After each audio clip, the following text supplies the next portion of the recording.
चल चल चल चल चल जल्दी चल हीरा, आज हमें सारा खेत जोतना है और कल हमें श्यामू चाचा का भी खेत जोतना है। हरखू बहुत ही मेहनती किसान था।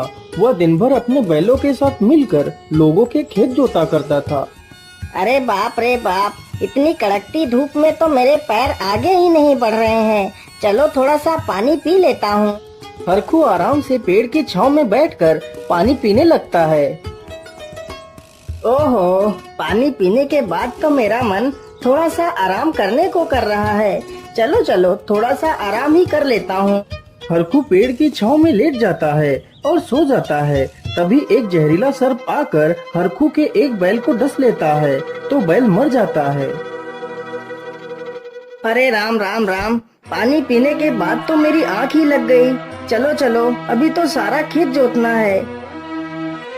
अरे ये क्या हो गया मेरे बैल को?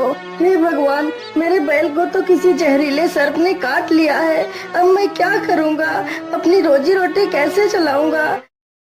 तभी वहाँ से एक साधु गुजरता है। क्या बात है पुत्र, तुम क्यों रो रहे हो? बाबा, मैं तुम्हें क्या बताऊं, मेरा नाम हरखू है। मेरे पास 2 बैल हैं। उन दोनों बैलों के अलावा मेरा इस दुनिया में कोई नहीं है। इन बैलों के सहारे मैं मजदूरी करके अपना पेट पालता हूँ। लेकिन आज मेरे बैल को किसी जहरीले सर्प ने काट लिया है, जिससे मेरा एक बैल मर गया है। अब मैं क्या करूँगा बाबा? पुत्र, तुम परेशान मत हो। मैं तुम्हारे बैल को तो जीवित नहीं कर सकता, मैं नियति को नहीं बदल सकता, लेकिन मैं तुम्हें एक जादुई थाली देता हूँ। इस थाली से तुम जो भी खाने की वस्तु मांगोगे वह तुम्हें थाली में मिल जाएगी। इतना सुनते ही हरखू के चेहरे पर खुशी झलक पड़ती है। फिर साधु उसे एक जादुई थाली देता है। हरखू जादुई थाली लेकर वहाँ से घर की ओर निकल पड़ता है। अब तो मुझे बहुत जोर की भूख लग रही है। चलो जल्दी से मैं उस थाली से कुछ खाने को मांगता हूँ। ये जादुई थाली, मुझे बहुत जोर की भूख लगी है। मुझे एक प्लेट दाल चावल दे दो। हरखू के इतना बोलते ही थाली दाल चावल से भर जाती है।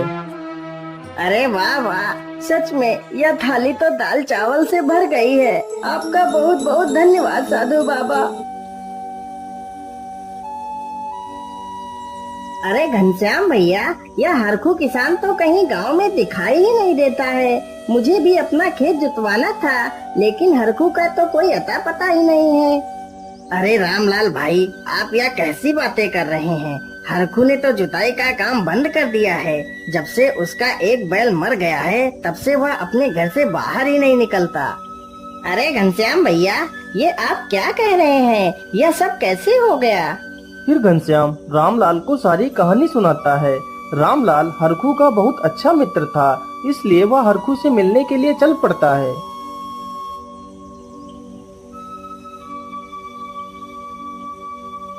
अरे हरखू भाई, तुम कहाँ हो? देखो मैं तुमसे मिलने आया हूँ।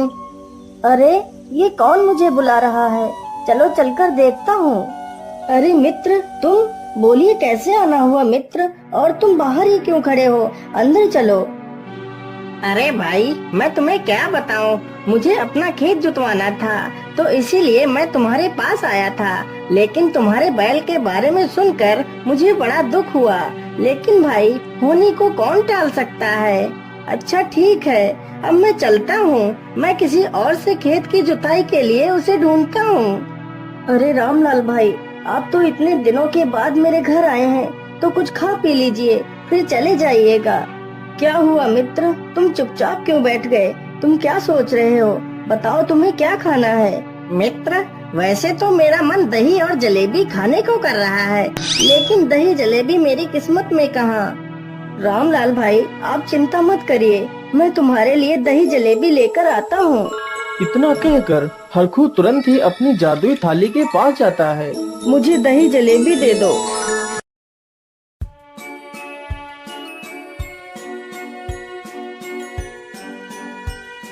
ये लीजिए रामलाल भाई, तुम्हारी दही और जलेबी। अरे ये मैं क्या देख रहा हूँ? जिसके पास खुद को खाने के लिए एक पैसा नहीं है, वह मुझे दही जलेबी कैसे खिला सकता है? यह बात मुझे कुछ हजम नहीं हो रही है। रामलाल चुपचाप दही जलेबी खाता है। और उठकर वहाँ से चला जाता है। आखिर हरखू के पास इतने पैसे कहाँ से आए और वह इतनी जल्दी मेरे लिए दही जलेबी कहाँ से ले आया? मुझे ये पता लगाना ही होगा। अगले ही दिन से रामलाल चुपके से हरखू के घर के बाहर से उस पर नजर रखता है। हे जादुई थाली, मेरे लिए एक थाली रबड़ी पूड़ी लेकर आओ।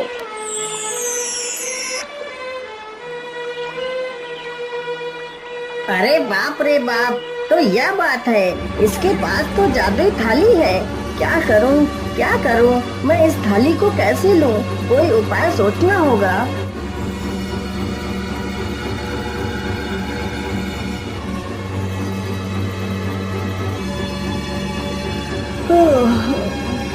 चलो, सुबह तो हो गई है। मैं थाली से कुछ चावल मांगकर चिड़ियों को खिला देता हूँ।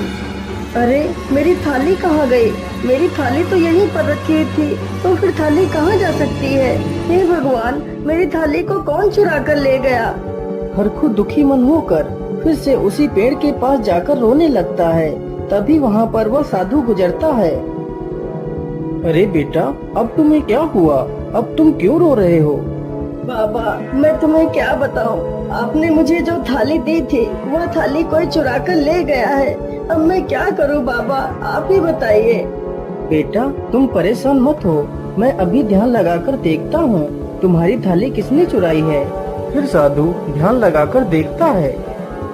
बेटा, तुम्हारी थाली तुम्हारे मित्र रामलाल ने चुराई है। लेकिन बाबा, मेरा मित्र उस थाली को नहीं चुरा सकता, वो मेरा भरोसेमंद मित्र है। बेटा, यदि तुम्हें मेरी बात पर यकीन नहीं है तो मैं तुम्हें एक जादुई डंडा देता हूँ, उससे तुम्हें पता चल जाएगा कि चोर कौन है। फिर साधु उसे एक जादुई डंडा देता है। चलो चलो, अब मैं इस डंडे से उस चोर को बुलाता हूँ। हे जादुई डंडे, जिसने भी मेरी थाली चुराई हो, तुम उसे मारते मारते मेरे पास लेकर आओ।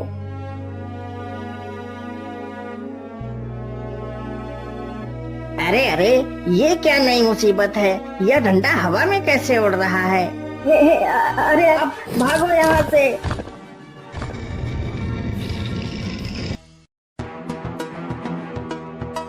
अरे हरखू, मेरे मित्र, मुझे इस डंडे से बचा लो, नहीं तो यह डंडा मुझे मार डालेगा। नहीं नहीं, मैं तुझे नहीं बचाऊंगा।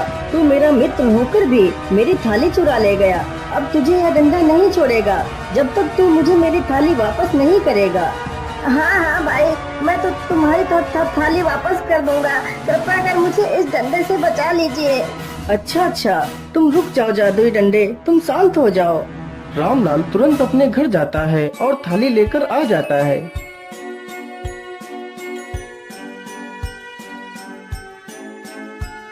मित्र, कभी भी दूसरों की वस्तुओं पर अपना अधिकार मत जताना, नहीं तो परिणाम बुरा होगा।